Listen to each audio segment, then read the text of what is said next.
Okay, so it seems to say that we are live and we are here. Just for anybody who is in the 11 Plus Journey group, if you can see us or hear us, please let me know. It is really useful. I won't really start until somebody has either liked or commented to let me know that they can hear me. If you're watching this on replay, can you just give us a little hashtag replay or a comment to let us know? Again, the admins are always looking at the comments to these videos, so just if you can let us know that you're there. If you've got any questions, do feel free to ask them. Perfect. So I think I can see a couple of people who are here. Oop. I'm not certain if people can see me. I can't see your video. Often happens. Oh, there we are. Yep, that's all right. Okay. Oh, somebody is here though. Can you hear me? I can hear you. What's going to happen? You can hear me. Oh, that's important. You don't need to see my face. I can see you again. Perfect. All right. Perfect. So we are here, and I am here with Kamilah from Wordier. Hello. Hi there. Thanks for joining. Hi. Thank you for having me. We are going to play Just a Minute. And Just a Minute is a kind of a 1 minute question and answer for everybody to get to know a little bit more about our resource providers. And what I'm going to do is, just before I start, I'm just going to drop my camera because it seems to be causing a little bit of delay. So hopefully everyone can still hear me, even if you can't see me. All right, brilliant. So if you are ready, Kamilah, are we ready to go? Yeah. I'll turn it back on for the timer. Okay, perfect. Let's go. All right, perfect. So the first question is, what is your product and who is it aimed at? Off you go. Okay, so Wordier, we provide a whole range of vocabulary resources of different types. So we have weekly vocabulary courses live online for children in years 4 and 5. We have flashcards. This is just a few of our illustrated flashcards. So all of those have pictures on them, example sentences, definitions, and synonyms, collocations. We have a workbook, illustrated workbook. So we've got some pictures in there. I'll show you here. Workbook with closed tests, synonym exercises, revision exercises, and we have card games, and the card games are purely to be played for fun.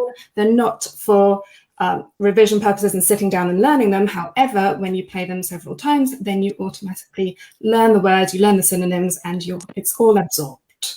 And we have an on-demand course, I'll say that as well. Okay. Perfect. All right, and just so I can get a little bit more about those cards, what are they? Are they in different sets? Tell me a little bit more about them.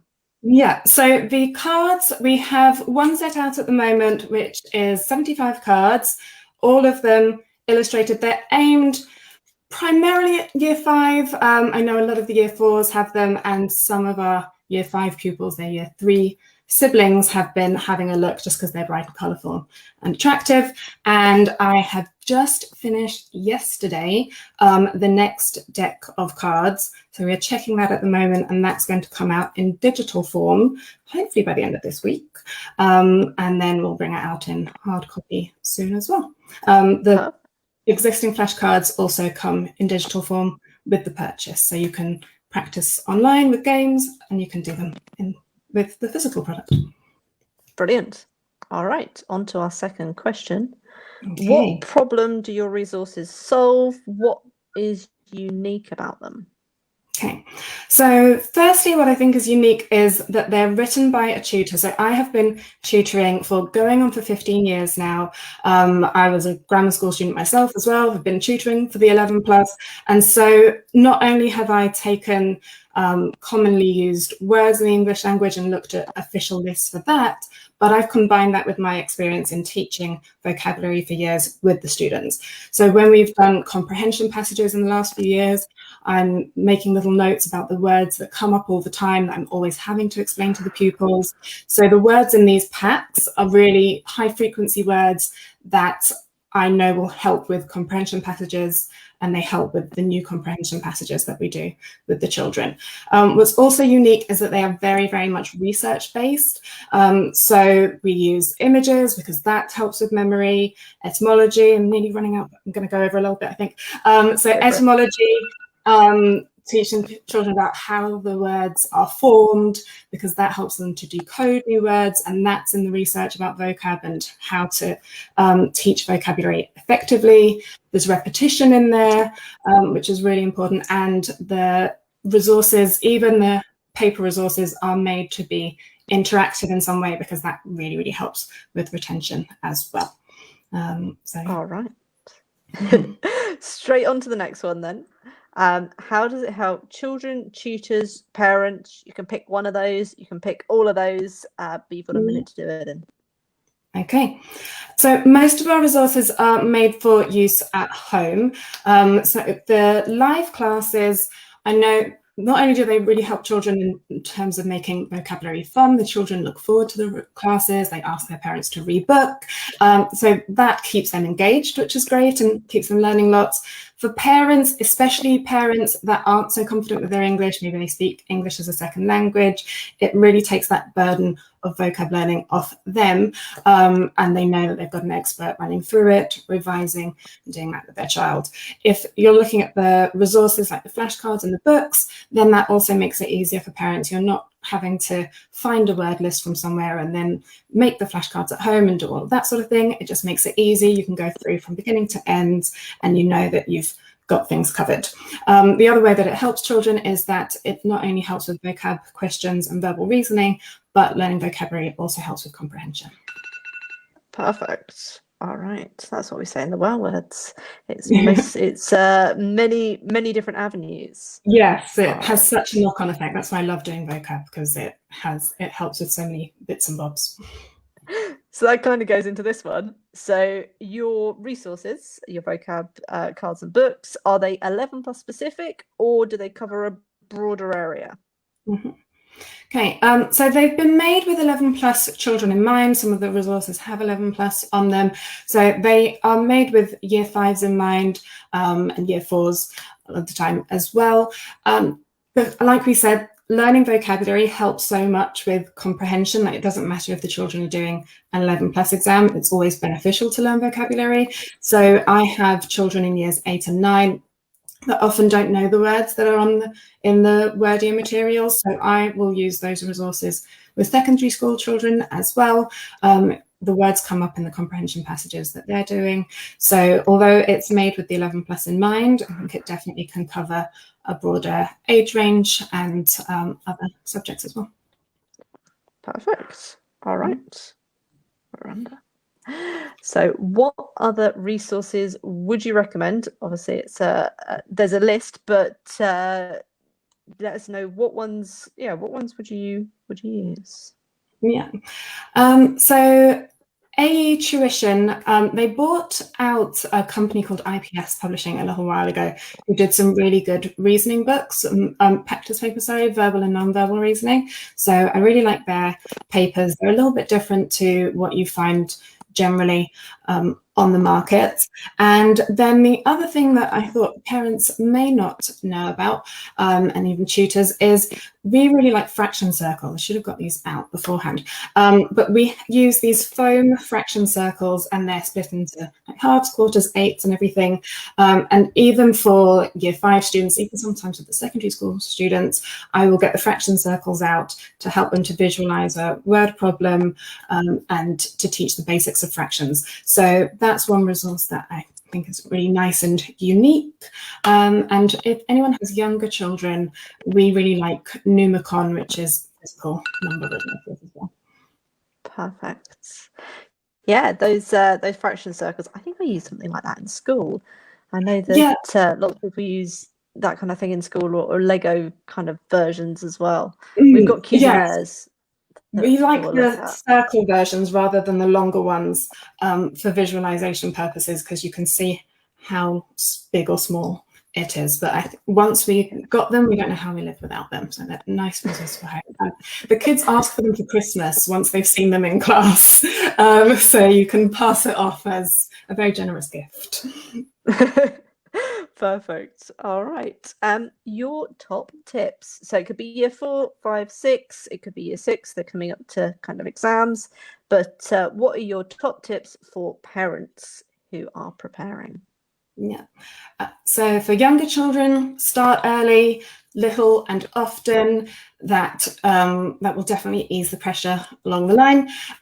Make sure that your child is good at the basics. I think a lot of parents get distracted with higher level stuff, and they should be doing algebra and they should be doing all this when they haven't actually perfected the basics. If they're good at that stuff and they have some problem solving ability, then they can get really far, and you don't need to panic so much about the top level stuff. You'll get to that as long as they're good with the foundation work. And the other thing was doing some things that are outside of 11 plus prep, so not traditional 11 plus prep, puzzle books, games like Scrabble. We really like Mastermind for like logic skills and that sort of thing. Doing bits like that, your child will have fun, it'll be bonding, they won't realize that they're learning, but that will help to make them a really good all-rounder for the 11 plus. Perfect. Brilliant. Just on time. Yeah. Okay, so this one is just to let our viewers and our readers know, what are you working on now? Give us a sneak peek. Mm-hmm. What are you doing? Okay, so as I mentioned before, we're working on that second deck of flashcards because I've had lots of people asking me about more of them. So that is nearly ready. And I am also working on new live class material. So we have classes next week, and then we've got, so those are written, but we'll have more courses in September. So I'll be coming up with more themes for the classes, more activity sheets and everything to get those ready. That's pretty much it. All right. So flashcards in terms of resources, online classes in terms of kind of tuition side. Yes, those live classes each week for vocab. Okay. And then the last question that I ask is always quiz related. And Kamilah didn't see this until about 2 minutes ago. None of our interviewees do. So this one is a bit of an old school, because I'm running out of quiz shows at the moment. But if you were to go on Family Fortunes, who would you take with you and why? Okay, so I come from a family of game haters. I love a board game or a quiz show or something, and I'm the only one, and no one will ever play Monopoly with me because they all hate board games. And I'm an only child. I don't have any siblings that were like my age. So, Family Fortunes, I would be in trouble because everyone would refuse to go on with me. So I would need to call some friends. I have a friend that I went to Newstead with, so that's a grammar school in Kent. And because like Newstead, it tests reasoning, like verbal reasoning and non-verbal reasoning stuff. So she's got quite a good set of like, reasoning skills and thinking outside the box and that sort of thing. So I would probably call her, and then maybe a childhood friend of mine who is good at like sports and that sort of thing to round out my team. So your Family Fortunes team would have no family on it whatsoever. 0 family members. If I rely on them, I'll be on my own. Oh dear. Okay. Perfect. Well, thank you ever so much, Kamilah, for coming on. And now is the time to tell our watchers and our listeners, where can they find you, and how can we search for you on all the social medias? Yeah. So Wordier, we are at wordier.online, nothing else, just .online. There's the shop there. You can sign up for courses there. Our next course starts on Monday, and we've still got a few places for that. And that is just £35 for 6 sessions for the live vocabulary course. So you can get all the resources on there. I have another tutoring company called Kin Learning. And on the Kin Learning YouTube channel, you can also find the Wordier materials and videos for maths and that sort of thing as well. So search for Kin Learning on YouTube, kinlearning.com for 11 plus tuition, and wordier.online for anything vocabulary related. Got some blog posts on there as well. Brilliant. All right. Obviously, each time I come on here, I have to say thank you to Summer for letting us come on. And apologies last week. Or 2 weeks ago, we couldn't make it. It was entirely my fault. I dropped an important piece of equipment, and I had to go and have a screen replacement. So we're back. We have another Just a Minute happening tomorrow. Which I'm quite nervous about because it's going to be focusing on me. But if you are a resource provider, you want to be here and you think, I can do that, and I've got something that I know the 11 Plus Journey parents would like to hear about, then drop us an email at 11plusjourney@gmail.com. But thank you very much, Kamilah. That is all for this evening. Thank you, everybody who's watching us, or indeed who's watching us on replay. Bye-bye. Thanks for watching. Bye.